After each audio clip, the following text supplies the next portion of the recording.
I'm Pilar Quinteros. I'm a Chilean artist. I lived in Santiago for a few months. Then I lived in Coyhaique. Then I'm always moving since a year and a half, kind of. So I'm not based in non-specific place right now. Now I'm in Basel in a residency that is ending, and now we are moving with my partner of a project we are doing here called The Missing Fly of Dreispitz. It's a film that we are making here. So yeah, I was invited by Tamsin like 3 years ago or something like that to be part of the Folkestone Triennial. I'm presenting a piece called Janus Fortress. This is like the second part of a research I'm doing about the limits and frontiers, and this is a perfect place to do so because it is right in the cliffs that face the other side, that is France in this case.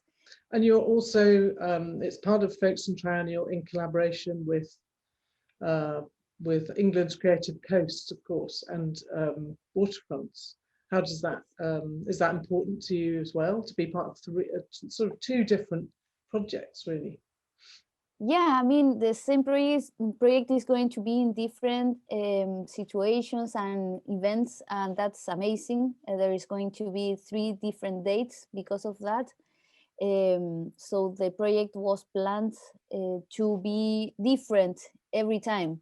So I'm taking the chance of participating on these 3 different events, which are the same somehow in my case. Yes, it's kind of confusing, but it's very helpful for this project, for the nature of this project, because it is a piece that is going to change in time. So it's nice to have 3 different events or openings or launches. Yeah, so let's hear a bit more about the work itself and where the idea for your new Janus Fortress, this case in Folkestone, came from, and how Folkestone itself and maybe its location on the coast of the UK inspired the work. So tell us about that. Yes. The first Janus Fortress kind of work was in 2017. This was in Austria, and I made like a short video in white and black. White and black, and it is like a skull that moves across a wood, like the rainforest or something, and this head stays like trapped in the border of the video. It's crazy because I filmed that like 2 times, and each time happened the same. So it was something important also at the end, because it was dealing with problems of limits and struggling with the idea of death and things like that. And I was thinking about that when you invited me, and you showed me this amazing place with the cliffs, and I also wanted to do like a continuation or something after these other projects. I always had the idea to do something like a monument of death or something, but not about like a specific death, like of a war or something. I wanted to do something. I always want to do something that reminds us that we are going to die when you are doing things like on a daily basis, like going to the bank or something. Like it puts things in perspective somehow. Yeah. This I was mixing this also with the Brexit situation in the UK, that is also a problem with limits. And making a bit of research, I discovered this Folkestone place was like a Roman place also. And that took me to the Roman gods or something. And then I found this Janus head.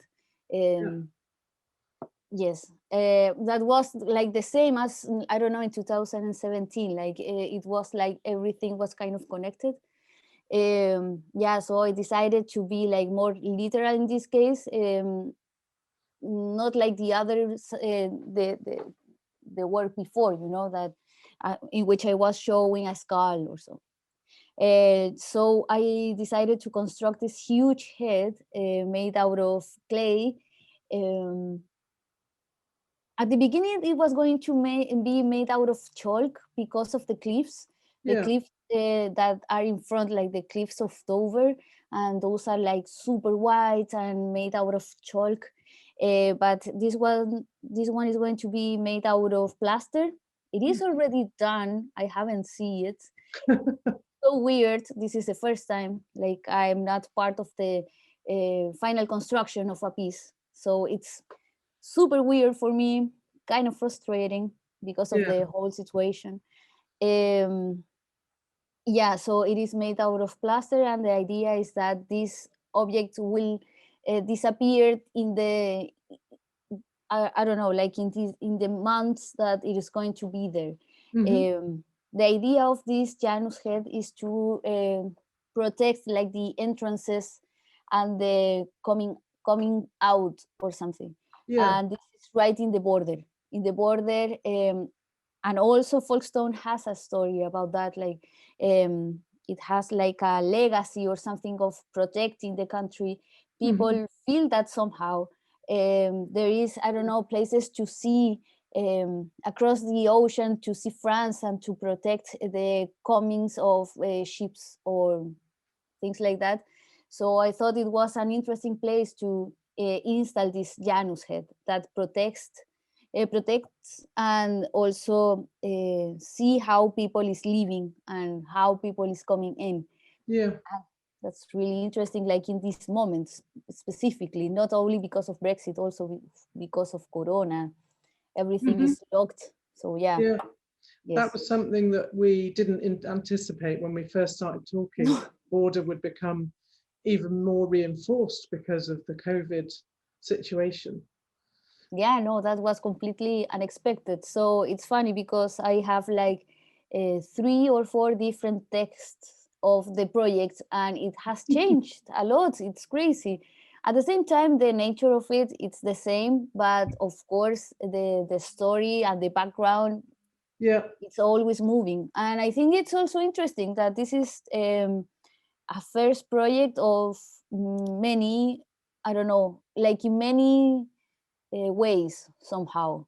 It is different because it's not me constructing it, like Hmm. the final piece, the final result. It is different because I never took this amount of time to do a piece. I Wow. always do like very like in short term, I don't know, in short time pieces or something. I'm not Yeah. saying this right, but yeah. But I always want to do like projects that are going to take me 1 year tops or something, because Yeah. I feel the anxious to see them. Yeah. So this is different in many ways. It has Yeah. changed because of the amount of time it has taken. um, it's different. It's different also because I couldn't construct it, because Mm. of course it's huge. It's like Yeah. 4 tons or something, like, yes. Yeah. It's going to be a lot of plaster, and Yes. Yeah. and it's a big monumental structure that will be on the coast, and it's because it's the Janus mythological god's head. It Yes. faces towards France, as you said, and it also faces into the town. And I thought that was a really interesting approach that you took to try and make a work that um, that somehow focused on both of those different aspects of what Folkestone is about. Mm.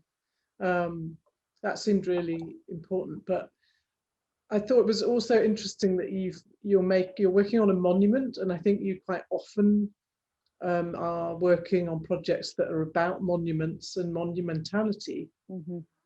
but they also frequently change the form that they have whilst you're presenting them. There's Mhm. something important about this ephemerality that's really important within your work. And with this piece, as you said, it's going to slowly degrade and disintegrate over the months. Is that the first time you've made a work using this kind of material for that? And why, what is it about this kind of ephemerality that's so important in your work? I think it's, yeah, that's like fragile aspect of the works have to do with an urge of dealing with the idea of death somehow, like since I was a kid. And even if that wasn't like my intention, they have helped me to understand that we are like that, like we are fragile, and we are going to be here for an amount of time, and that's not bad necessarily, like that's not that bad. It also puts things in perspective, like you can tell what is important and what is not. And yeah, somehow I was trying to deal with that idea. um, I think it has to do with that. At the beginning, I started to work, I don't know, with cardboard or materials like that, made out of paper, in the middle of the street, and I was thinking and talking about how the constructions in Santiago specifically are very like, I don't know, they are there only for a while. They are not going to stay longer, and it's sad because we can get used to anything. It's super frustrating, and it had to do with that. Like, I'm going to take this is going to take me a lot of time. I'm going to construct this, and it's going to be difficult, and people will tell it's difficult to construct because you can see like the work of the hands. It's very like arts and crafts, and I think that's important also. And it's going to take me months to construct, and then it is going to be destroyed, like, I don't know, during the night or in a few hours. So for me, it was super important to work with those proportions, like the original building that I'm using as a reference to, I don't know, like 2 years of construction, and then it will be disappeared. It will disappear like in 2 days or something. Yes, so I was working with that. You're kind of mimicking that that process in some way by using these ephemeral materials like cardboard. I mean, I've also seen a work that you made in fabric as well, which was sort of a reconstruction in a soft fabric that couldn't possibly stand up as of a column in London, which you then you very carefully made this out of this wonderful gold fabric and stitched it all together, and then you worked with a group of people to transport it to the actual place that it was based on. Can you tell us a bit about that project, for example? Yeah, that was the project that I was doing when we first met. And yeah, this was a project called Impossible Phoenix. This was one of the first I made. I made two of them. I hope to do another one this year. I had the idea of doing like a ceremony of an impossible phoenix every 8th of December. Last year I couldn't do it because it was like way too much. It was a way too intense year, and yeah, I couldn't think about anything. Yeah, somehow like COVID put us in a very tricky situation in which we had to reinvent ourselves like every day. So yeah, it was enough, and the phoenix has to do with that somehow. Maybe I'm inventing excuses, but it has to do with that. But the project I made in London, it had to do with a monument that was thought to commemorate and remember the big fire of London of 1666. And this was a design that wasn't never constructed.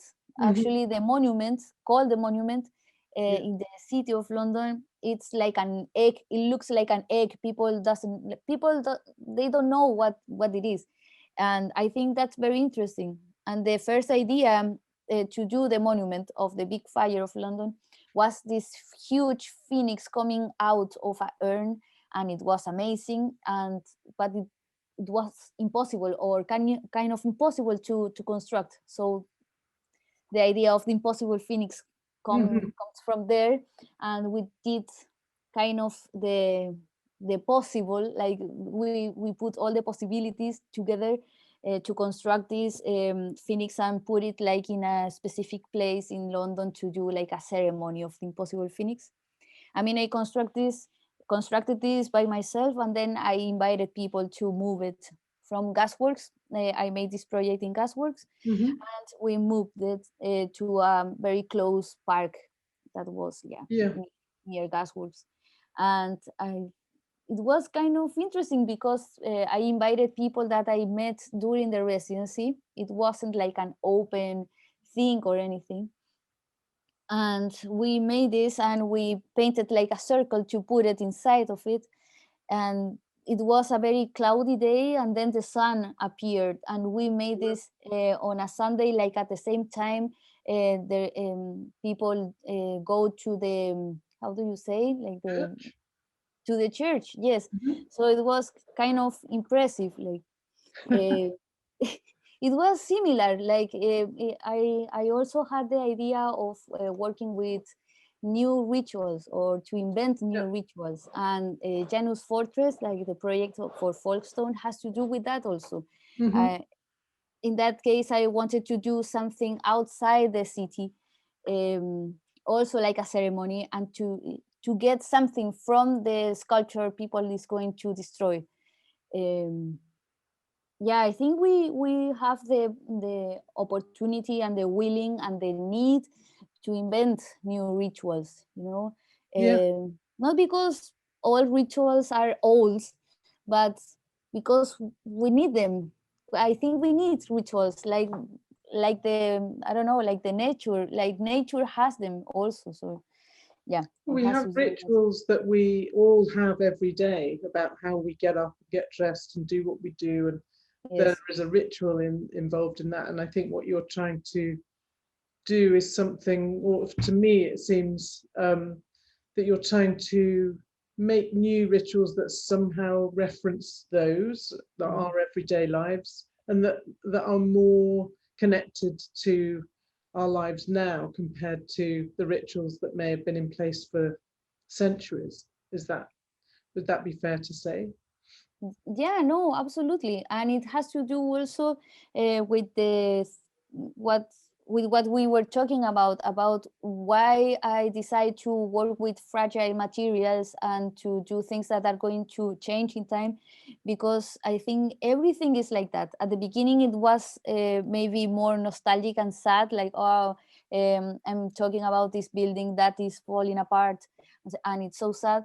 But in the process I learned that that's kind of a good thing in a certain way. Of Mm-hmm. course it's terrible because we are losing interesting buildings or so, but at the same time it, it talks, or it makes reference to an important um, aspect of the dimension in which we live. Like everything is super plastic and yeah, easy to manipulate or Mm-hmm. to change, like the pieces and the objects and everything. Also with rituals, like nothing is going to be there or has to be like this. We can like change and move everything. Yeah. Not just like buildings, also like traditions and ways of thinking. And yeah, it has to I mean, do is with it? all of everything. I think there's obviously this connection with everyday rituals and ceremonies that are very much part of life in different ways in different cultures and different countries. But I think you could also describe your work as fitting into a culture of performance. Is that and engaging other people in those processes? Is that something that's important to you, or because your practice is so diverse, this amazing way that you create large-scale, ambitious works, but at the same time you make film, you work with people to create these ceremonies to transport the works. And I think performance is a really important aspect, or it seems to be a very important aspect of the work, whether it's you performing or whether you are inviting other people to be part of that performance. Yeah, I mean, we could talk about performance also. I'm not very happy of using that word, but of course, we could call it performance. But for me, it's a different way, not a different way, it's a way of interacting with people. As we, I don't know, invite people for a party in our house, or Yeah. I don't know, we meet people in the supermarket, or I don't know. Um, the works that I do help me to get to know people in a different way. Yeah. It put us in a different position, kind of awkward, sometimes difficult, and something opens in that process. And for me, that's like way more important. Maybe it has to do with the fact that for me it wasn't very interesting to go to parties when I was younger, for instance. To I do something more meaningful than going to a party. yeah, no, like I wanted to do something different. Like, why do we have to do the same every time? It would be great if we could meet and do, yeah, kind of a party but different. Yeah, let's do something different. Like I don't know, put different ideas on the table, you know, like maybe we could do this night, or we could dress like this way, or play something. I don't know. I always did that actually when I was younger, also like in high school or so, like Yeah. fooling around on the street with friends, creating situations or things like that. Like the difference is Yeah. like now is my job somehow, you know, but yeah. And it seems to be part of that is also humor. There always seems to be a strong element of humor as part of the work, the kind of somehow emphasizing and the idea of the ridiculous in what people try to do.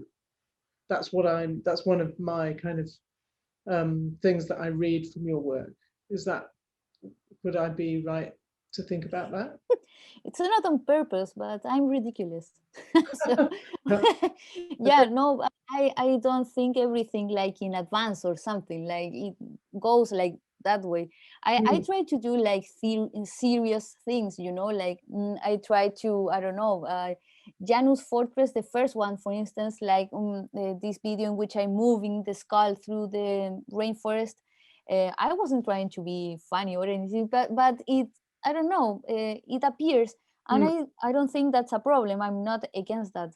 Actually, it's quite the opposite. Like, because it has to do with what we were saying. Like, I started like making these games or playing with people on the street. Yeah. So it's my way of interacting. You Yeah. know, like I mean, I life. think humor is a very serious thing. It is.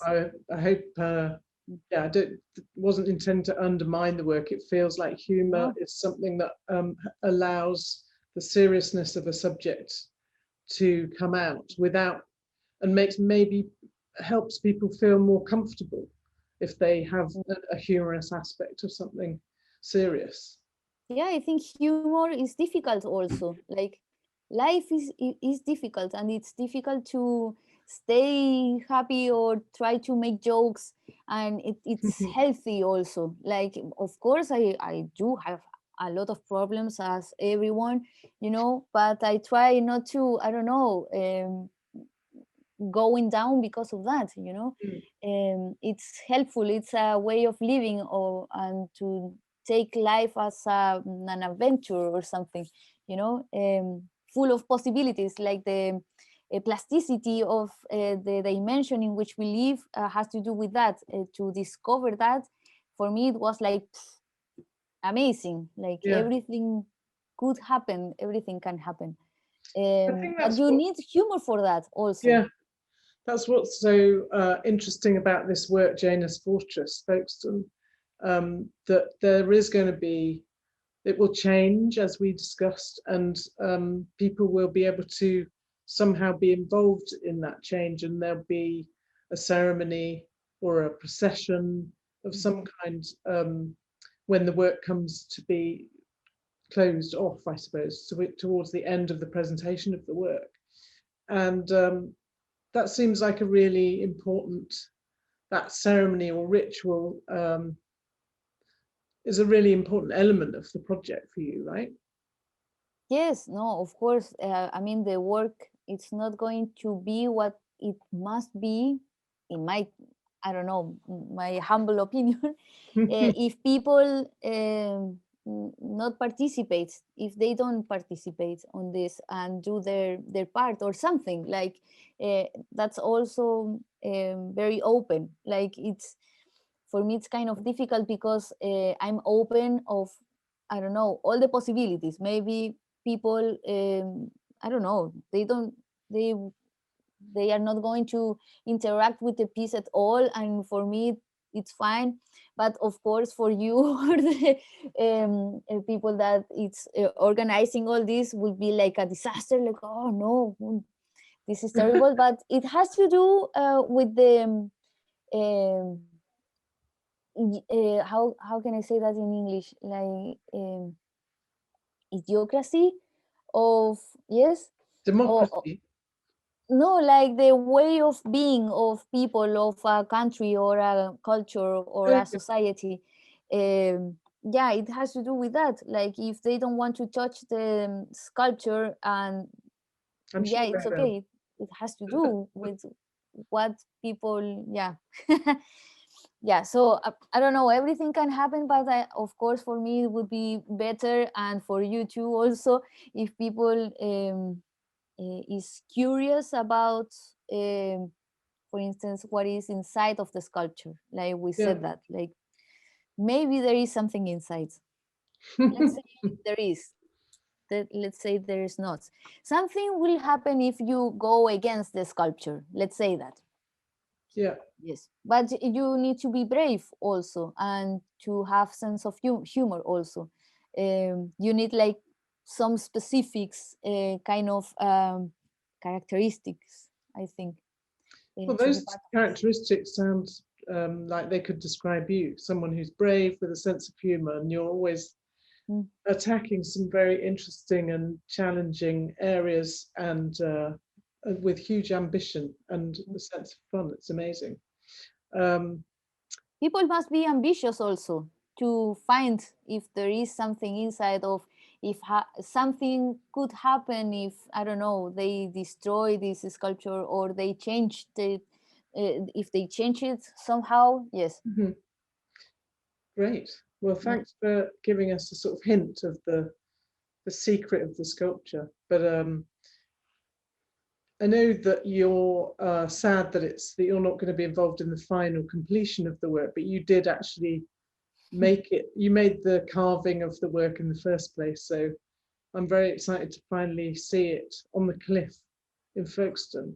I'm so glad that I won that battle somehow, because there was also like the option of constructing like a small model and send it from Argentina to the UK to have the mold.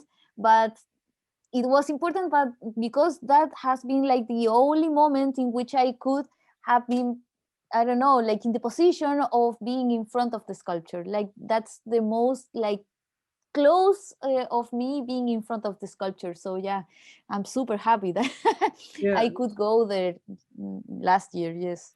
yeah. No, it was great that we had you there to actually make the work in the first place. Fantastic. Yes. And I hope we will have a chance to be there together in Folkestone, maybe later this year, to see the work together, and perhaps talk in front of the work, and have a different conversation Mhm. when it's there and people have started to respond to it, and we start to think how it's having an impact on the community there and elsewhere on that coastline. Yeah, no, I hope so too, because the final part of the project is a party, like Yeah.